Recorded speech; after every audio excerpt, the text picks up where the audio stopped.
আল্লাহ বলে, বান্দা আমার মতো দয়ালু মনিব থেকে কেড়ে তোরে আলাদা করে দিল। মা গাররাকা,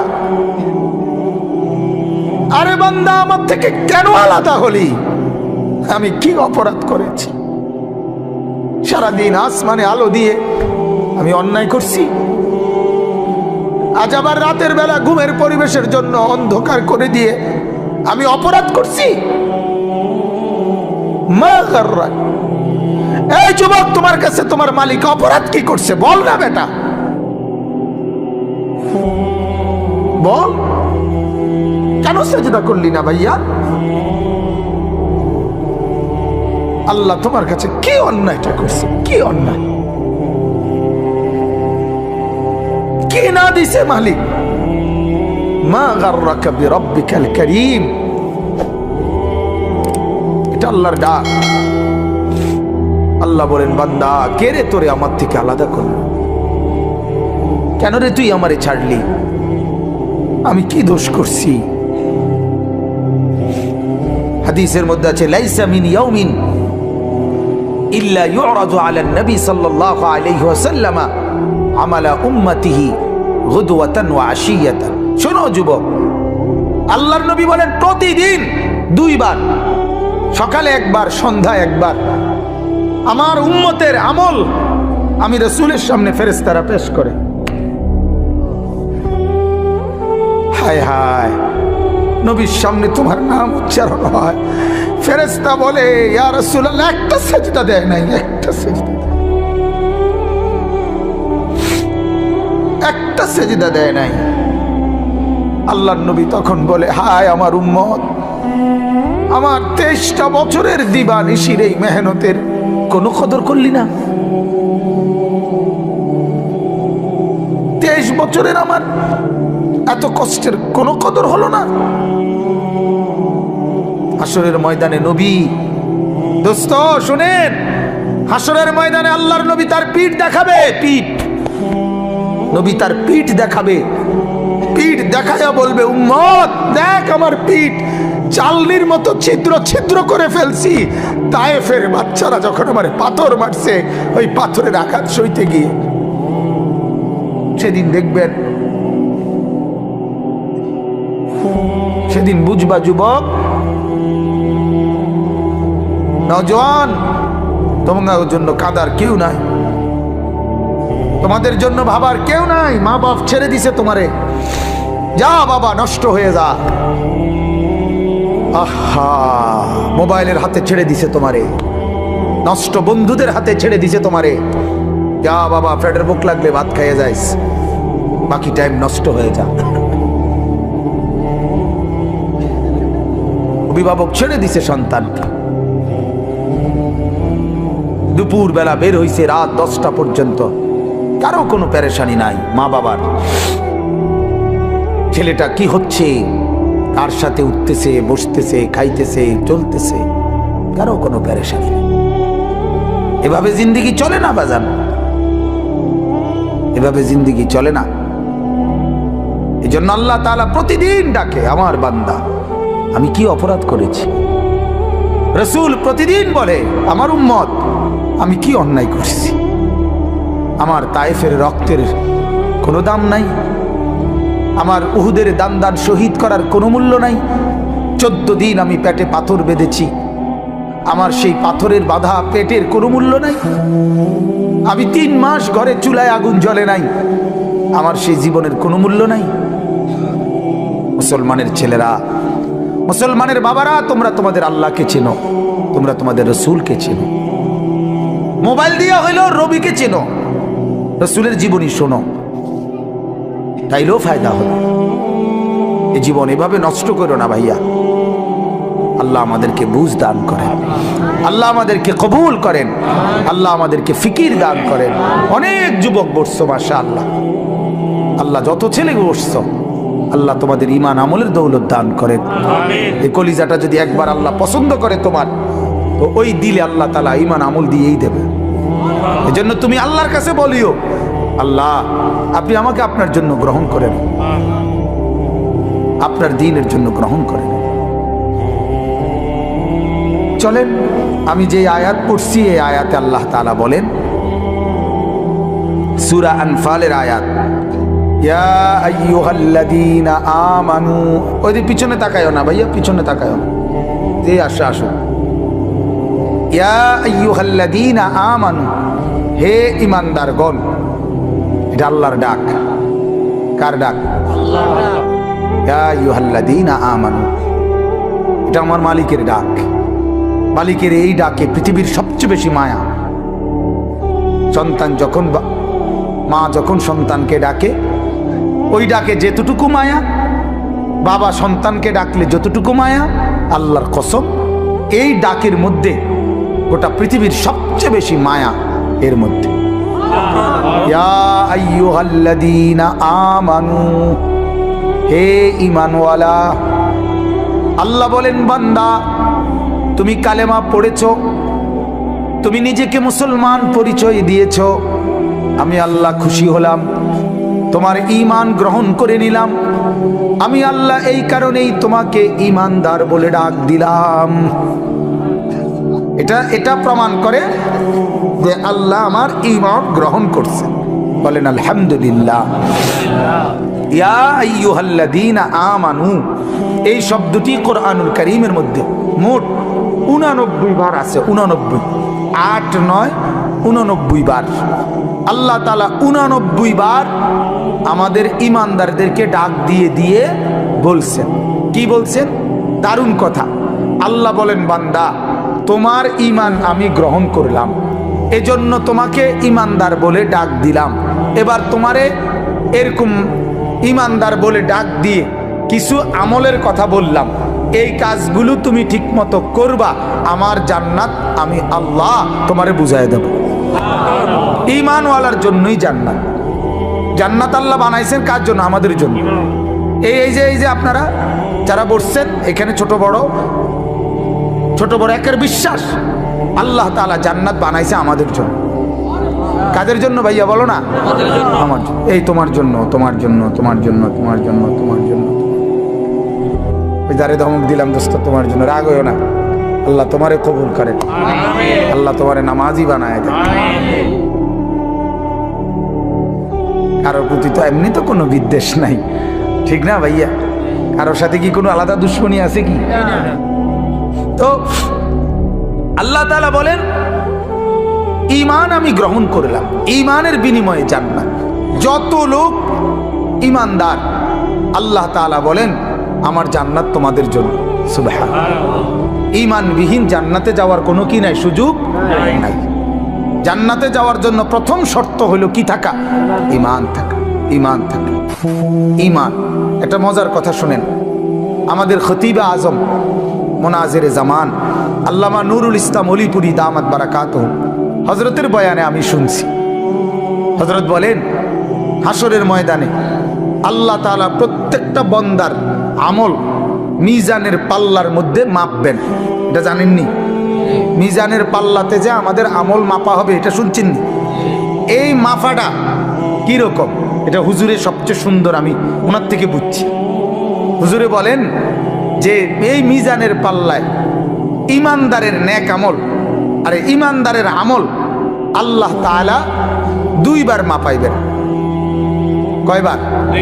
1 নাম্বার হলো যে ঈমান, এটা যদি থাকে, কারো যদি 1 জাররা 1 বিন্দু পরিমাণও ঈমান থাকে, তাহলে এই ঈমান একটা নেক কর্ম, মানে এটা একটা নেক কাজ। ঈমানটাই একটা কি আমল? নেক আমল। কথা বুঝছেন? এটা একটা নেক কাজ। তো আল্লাহ পাক রব্বুল আলামিন এক পাল্লার মধ্যে তার পুরা জিন্দেগীর গুনাহ এটার মধ্যে উঠাবেন। আরেক পাল্লার মধ্যে প্রথমত শুধুমাত্র ঈমানটা, এটা একবারে বিন্দু পরিমাণ হোক, সরিষার দানা, মিসকালা হাব্বাতিন মিন খারদাল। কোরআনেও আছে, হাদিসেও আছে, আল্লাহ বলছে, নবীজিও বলছে, সরিষার দানা পরিমাণ ঈমানটুকু যারা আছে, এটাই আল্লাহ তাআলা আরেকটা পাল্লার মধ্যে ফেরেশতারা রাখবেন। তাহলে এক পাল্লার মধ্যে কি? গুনাহ। আরেক পাল্লার মধ্যে শুধু ঈমানটা। এই শুধু ঈমানটা রাখার কারণে গুনার পাল্লা যদি 7 আসমানের চাইতে ভারী হয়, গুনার পরিমাণ যদি 7টা পৃথিবী বরাবরও হয়, তারপরেও এই ঈমানের এই সামান্যটুকু সমস্ত গুনার পাল্লার চাইতে ঈমানের পাল্লা ভারী হবে। আর ফেরেশতা ঘোষণা দিবে, তুমি চিরস্থায়ী জাহান্নাম থেকে মুক্তি পাইলা, খুলুদ ফিন্নার, অর্থাৎ তুমি চিরস্থায়ী জাহান্নামী হবে না। এখন ফেরেশতা বলবে, তবে দাঁড়াও, তোমার ফয়সালা এখনো শেষ হয়েছে না। প্রথমত তুমি এই নিশ্চয়তা পাইলা যে তুমি চিরস্থায়ী কি না, জাহান্নামী না। তবে এখনই ডাইরেক্ট জান্নাতে যাইবা নাকি একটু ঘুরাইন লাগবো, এইটা একটু কাম বাকির আছে। তখন ওই ঈমানটাকে সরাইয়া তার বাকি যত নেক আমল, নামাজ, রোজা, হজ, যাকাত, ওযু, গোসল, দান, সাদাকা, জিকির, তাসবিহ, তেলাওয়াত, আরো নেক আমল আছে না, এই নেক আমলগুলো এবার ওই পাল্লাতে রাখা হবে। এই পাল্লিতে রাখলে ঈমান, আরে নেক আমল এইবার আবার টান দিবে। আবার টান দিলে এইবার যদি নেক আমলের পাল্লা গুনার পাল্লার চাইতে ভারী হয় তো এখনই জান্নাত। মানে এক ঈমানের কারণে তো প্রথমে কি হয়ে গেছে, বরাদ্দ আসিল, এখন বাকি নেকের পাল্লাও গুনার চাইতে কি ভারী। এইবার আল্লাহর পক্ষ থেকে ফেরেশতারা বলবে, তুমি ডাইরেক্ট এদিক দিয়া এন্দে গিয়েই উঠবা, উঠলেই দেখবা জান্নাত, মানে ডাইরেক্ট জান্নাত। আর যার নেকিগুলো রাখার পরে গুনার পাল্লা ভারী হবে, তাকে বলা হবে, তুমি প্রথমত জাহান্নামে যাও, জাহান্নামে এই গুনার সমপরিমাণ শাস্তি ভোগ করার পর তারপরে ওই যে প্রথম ঈমানটুকু থাকার কারণে, ওইটুকুর কারণে তুমি জান্নাতি হবা। তো তবে আযাব ভোগ করে এরপরে ওই ঈমানের কারণে তোমাকে আবার জান্নাতে নিয়ে আসা হবে। তাহলে ঈমান কত বড় নিয়ামত।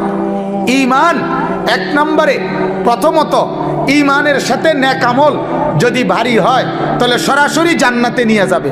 আরেকবারে ঈমানের সাথে যদি গুনার পাল্লাও ভারী হয় তাহলে জাহান্নামের আযাব ভোগ করাইয়া হলেও ঈমান তাকে জান্নাতে আনবেই আনবে।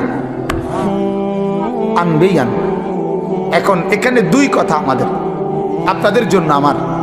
এক কথা হইল সর্বদাই খেয়াল রাখা ঈমান যেন আমার চলে না যায়। এটা সর্বোচ্চ একজন মানুষের সবচেয়ে বেশি খেয়াল রাখা দরকার, ঈমান যেন আমার চলে না যায়। আমার শায়েখ আল্লামা মুফতি মুশতাকুন নবী সাহেব বলে, মাঝে মাঝে বুকে হাত দিয়া বলা দরকার, নিজের ঈমান পরীক্ষা করা দরকার, আছে তো ঈমান, চলে গেল না তো, হারায় গেল না তো। ঈমান কিন্তু চলে যায়। ঈমান কি হয়ে যায়? চলে যায়। কুফরি করলে ঈমান চলে যায়, শিরিক করলে ঈমান কি হয়ে যায়? ক্ষতিগ্রস্ত চলে যায়। তাহলে এই জন্য একজন মুমিনের উচিত, একজন মুসলমানের উচিত নিজের ঈমানের পাহারাদারি করা, যেন আমার ঈমান চলে না যায়, কুফরি যেন না হয়। কিন্তু আমরার দুর্ভাগ্য হইল ঈমান যায় কেমনে, কুফরি হয় কিভাবে, শিরিক হয় কিভাবে, এটাও তো আমরা জানি না। ইসলামকে তো আমরা এত সহজ মনে করি, এত সস্তা মনে করি। আমরা অনেক মানুষ মনে করে যে হুজুররা এত কিছু লইয়া কি করে। হুজুররা, বহুত লোক আছে যে হুজুররা কেন বাংলা, অঙ্ক, ইংরেজি, পদার্থ, জীব বিজ্ঞান, রসায়ন বিজ্ঞান, পৃথিবীর এই অত্যাধুনিক যান্ত্রিকতার এই যুগে এগুলো কেন পড়ে না?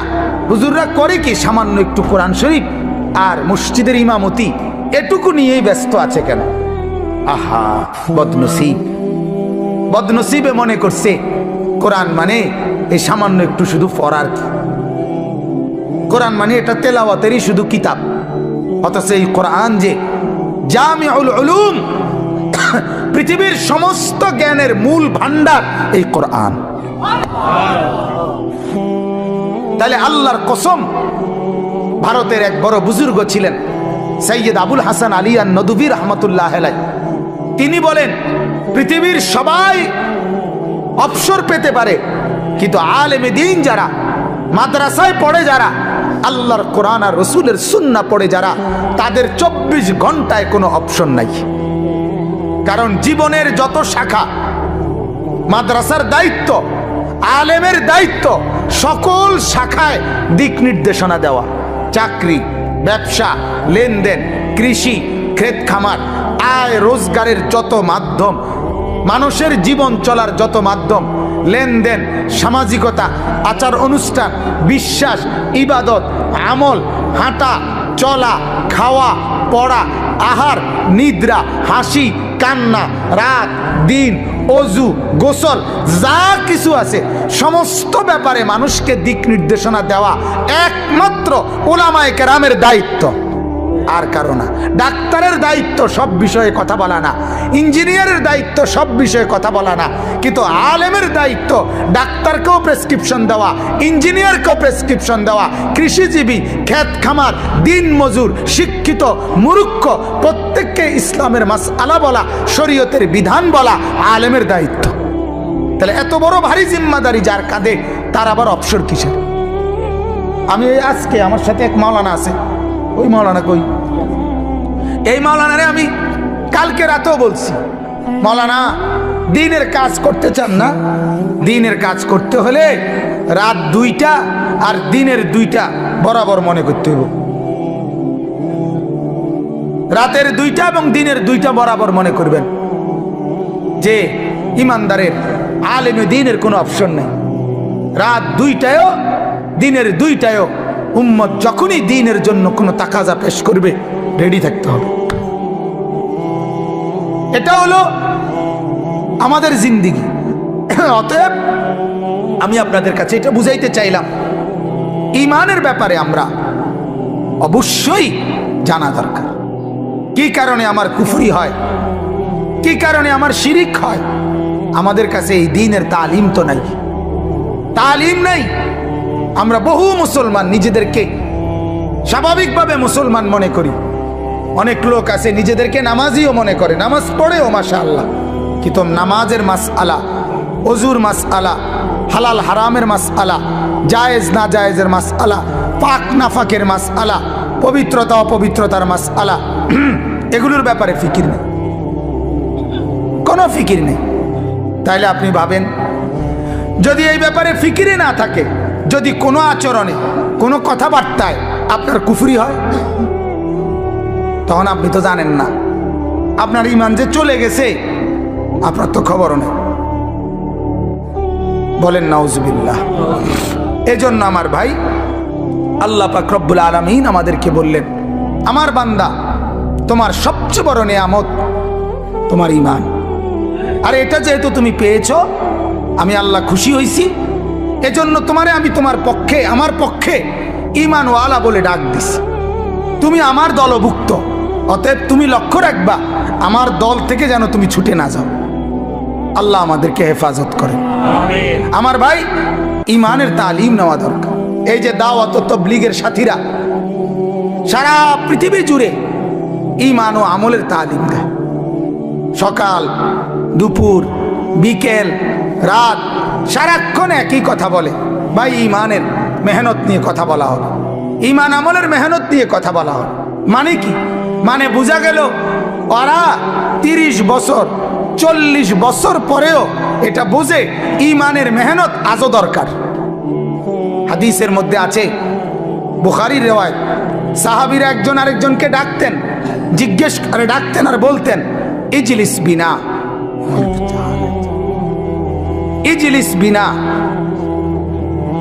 এক সাহাবী আরেক সাহাবীকে ডাকতেন আর বলতেন, ভাইয়া একটু পাশে বসেন, নুমিনু সাআতান, কিছুক্ষণ ঈমানের কথা বলি।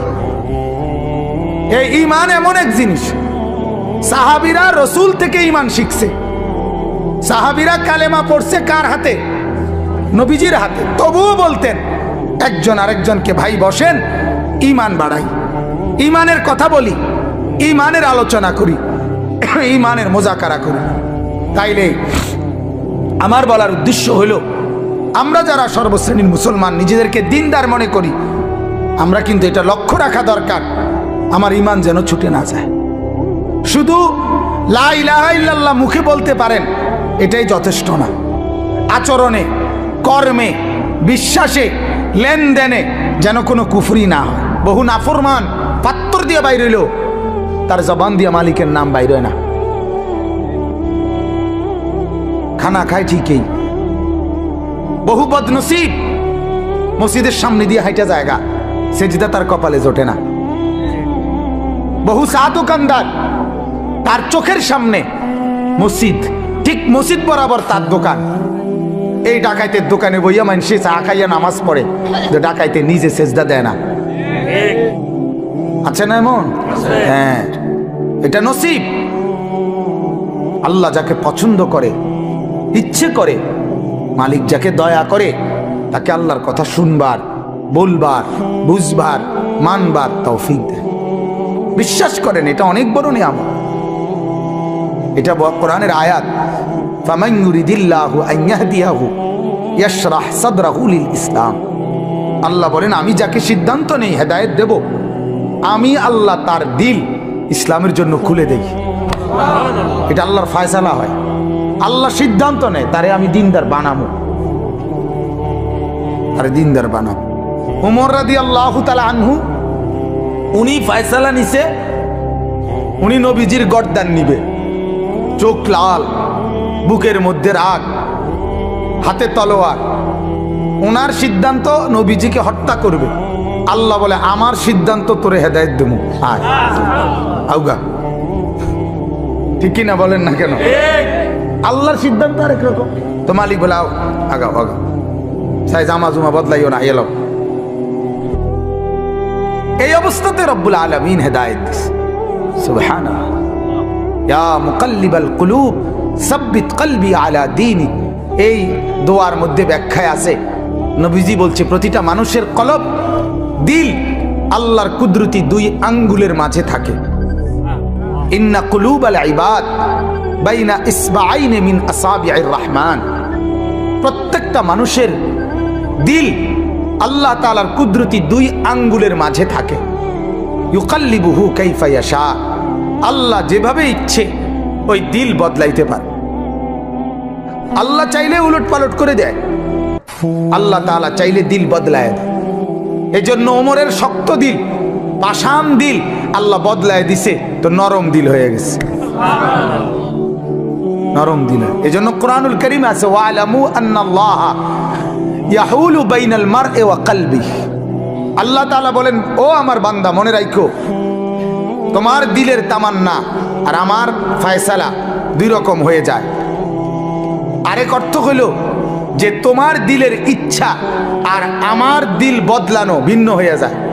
তুমি ইচ্ছা করছো একরকম, আমি তোমার ব্যাপারে দিল বদলাই দেই ভিন্ন রকম। এজন্য আমার অনুরোধ, প্রত্যেক দিন বলি, জুমার বয়ান যখনই আর মসজিদে যাবেন, একেবারে শুরুর থেকে, এই যুবক ভাইরা, তোমরাও অনেক ছেলে, তোমরা মসজিদে যাও ভাই, ঠিক আছে, কিন্তু বারান্দায় বসে থাকো, ধাক্কা ধাক্কি করো, রসিকতা করো। আরে দোস্ত, জিন্দিগি কতক্ষণ রসিকতা করলে? আমার শুধু এই কথাটা বুঝাও, আসলে রসিকতা কি কোনো টাইম টেবিল নাই? আর বিনোদনের কেকের কোনো টাইম টেবিল নাই? একটা মানুষ কি সারাদিনে ধাক্কা ধাক্কি, এই নিজেদের মধ্যে আনন্দ ফুর্তি, এই তামসা করতে মন চায়, এটা কতক্ষণ? কতক্ষণ ভাল লাগে? একজন মানুষের কতক্ষণ ঘুম যাইতে মনে করে? একজন মানুষের কতক্ষণ তামসা করতে মন চায়? এটার কি কোনো লিমিট নেই? এক সপ্তাহ পরে তুমি, এক সপ্তাহ তো তোমার মসজিদে দেখা যায় নাই, একটা সপ্তাহ পরে শুক্রবারে আধা ঘন্টা টাইমের জন্য আল্লাহর ঘর মসজিদে আসছো, শয়তান তোমারে তখনও কামড়ায়? ইবলিস কি তখন তোমারে তখনও ছাড় দেয় না? তখনও তুমি বারান্দাত বসে বসে ধাক্কা ধাক্কি করো, ঠেলাঠেলি করো। আশ্চর্য কথা। তাহলে আল্লাহর কথা কখন শুনবা ভাইয়া? আখিরাতের কথা কখন শুনবা? কেমনে বললে বুঝবা? কিভাবে বললে বুঝবে এরা? অনেক মুরব্বী আছে, এই মুরব্বী, অনেক কিছু মুরব্বীরও আছে বদভ্যাস, বসে বসে মসজিদে গিয়া ইমাম সাহেব জুমার বয়ান করে, সামনের কাতার দখল করে থাকে, কিন্তু বইবে জিমা এরম করে, বইয়ে বইয়া জিমা। জিমান কেন? আমার মসজিদে তো কোনো বুড়া, 200 বছরের বুড়াও জিমাই তারে। জিমানির সিস্টেমে নাই, ডরেও তো চোখ বন্ধ করে না, শতবদ নাই, শতবদ করবে কেন? আপনি আসছেন আল্লাহর ঘরে, শুনবেন না কেন? মনোযোগী হবেন না কেন? আমি একদিন এক মুরব্বির জিজ্ঞেসি, আপনি বলেন প্রতিদিন 1টার দিকে 12:30 1টার সময় আপনার ঘুমাননি? শনিবার, রবিবার, সোমবার, মঙ্গলবার, বুধবার, বৃহস্পতিবার? না হুজুর, শুক্রবারে ঘুম যাতা দেয় কেন? কি ব্যাপার, ঘটনাটা কি? গাফলত, খামখেয়ালি। আল্লাহ আমাদেরকে মাফ করে দেন। আমার ভাই, আল্লাহ তাআলা এটাই জন্য বলেন, ওয়ালাউ আলিমাল্লাহু ফীহিম খায়রাল লাসমাআহুম ওয়ালাউ আসমাআহুম লাতাওয়াল্লাউ ওয়া হুম মুরিদুন। আল্লাহ তাআলা এটা বহুত বড় ইহসান মালিকের। আল্লাহ বলেন, আমি চাইলে শুনাই, আমি মহব্বত করলে হেদায়েত দেই, আমি আল্লাহ পছন্দ করলে আমার রাস্তায় টেনে নিয়ে আসি। আল্লাহু ইয়াজতাবি ইলাইহি মান ইয়াশা। আল্লাহ বলেন, আমি যাকে পছন্দ করি, ইচ্ছে করি, আমি তাকে টেনে, জজব মানে হলো টাইনা নিয়ে আসি, আকর্ষণ করে আমি আমার দিকে নিয়ে আসি। সুবহানাল্লাহ। সে যায় উল্টো দিকে, আমি আল্লাহ টেনে নিয়ে আসি আমার দিকে। সুবহানাল্লাহ। আরেকটা হলো ওয়াহদি ইলাইহি মান ইউনিব। আল্লাহ বলেন, আমার রাস্তায় একটু যদি কেউ আগায়, আমি আল্লাহ তার চাইতে বেশি গতিতে আমি আল্লাহ তাআলা তাকে এগিয়ে হেদায়েত দিয়ে দেই। সুবহানাল্লাহ। এটার উদাহরণ আমরা ওস্তাদদের মুখে এভাবে শুনছি যে মা যখন তার ছোট ছেলেকে হাঁটা শিখায়, বাচ্চাকে, তখন মা একটু দূরে বাচ্চাটাকে দাঁড় করাইয়া এরপরে এই পাশ থেকে মা বলে, আব্বু আসো, আসো আসো আব্বু, একটু একটু আসো। তো বাচ্চা 2 কদম 3 কদম দিয়েই বাচ্চাটা পড়ে যায়, ঠিক না? মা তখন দৌড়াইয়া গিয়া মহব্বত করে, আদর করে কোলে তুলে নেয়, এরপরে আদর করে চুমা দেয়। রব্বুল আলামিন যখন বলে, আমার বান্দা আমার রাস্তায় 2-4 কদমই আগাও, 2-4 কদম আগাইলেই আমি আল্লাহ নিজে আগায় গিয়ে তোমার কোলে তুলে নেব। সুবহানাল্লাহ। আদর করবো, আমি আদর করব। আমার শায়েখ আল্লামা মুফতি মুশতাকুন নবী সাহেব বলে, বান্দা যখন সেজদা করে, আল্লাহ তখন বান্দাকে আদর করে যেন পিঠে এবং মাথায় হাত বুলায় দেয়। হাত বুলায়, আনিস আসছো না, সেজদা করলা, খুশি হইলাম, আদর করে বুলায়। আল্লাহর পেয়ারা বান্দারা মালিকের স্পর্শ পায়। সুবহানাল্লাহ।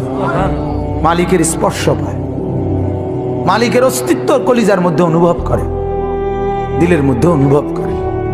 হাদিসের মধ্যে আছে, রাসূলুল্লাহ সাল্লাল্লাহু আলাইহি ওয়াসাল্লাম একদিন নামাজের মধ্যে তেলাওয়াত করতেছিলেন। নামাজে কোরআন শরীফ পড়ে না, তেলাওয়াত অবস্থায় একটু সামনে আগায় গেছে, আবার পিছায় পড়ছে। নামাজ শেষ করছে, আর সাহাবীরা জিজ্ঞেস করলেন, ইয়া রাসূলুল্লাহ কি করলেন এটা, যে আগায় আবার পিছায় গেলেন? আল্লাহর নবী বলেন, সাহাবীরা জান্নাতের ফলের কথা, জান্নাতের এই আয়াত যখন পড়তেছিলাম, তো আমি দেখছিলাম যে জান্নাতের ফলের গাছ আমার সামনে দাঁড়ানো, এই জন্য একটু আগায় গেছিলাম, মন চাইছিল ফলের একটা থোকা খুলুম, মানে সিরালমু। আবার ভাবলাম এটা তো দুনিয়া, এই জন্য ছিড়ি নাই, আর আবার পিছায় পড়ছি। মানে এমন ভাবে দেখছে, এমন ভাবে দেখছে। আল্লাহ রাসূল সাল্লাল্লাহু আলাইহি সাল্লামের সাহাবীরা বলতেন, রাসূলুল্লাহ সাল্লাল্লাহু আলাইহি সাল্লাম যখন সেজদা দিতেন, সাহাবীরা বলেন, আমরা শুনতাম, নাসমাউ লাহু আজিরান কা আজিরিল মিরজান।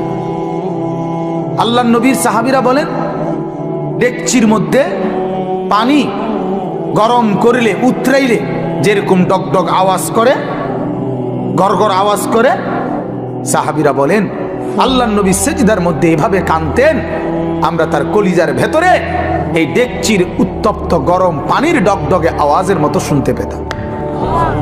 কি নামাজ পড়তেন, কেমন সেজদা করতেন। আল্লাহর নবীর স্ত্রী আম্মা জান আয়েশা রাদিয়াল্লাহু তাআলা আনহা বলেন, মাঝে মাঝে আল্লাহর নবী যখন সেজদা করতেন তাহাজ্জুদে, রাত গভীরে, এত লম্বা সেজদা করতেন, এত লম্বা সেজদা দিতেন। হযরত আয়েশা বলেন, আমি ভাবতাম, হায় তিনি ইন্তেকাল করলেন কিনা, তিনি মারা গেলেন কিনা।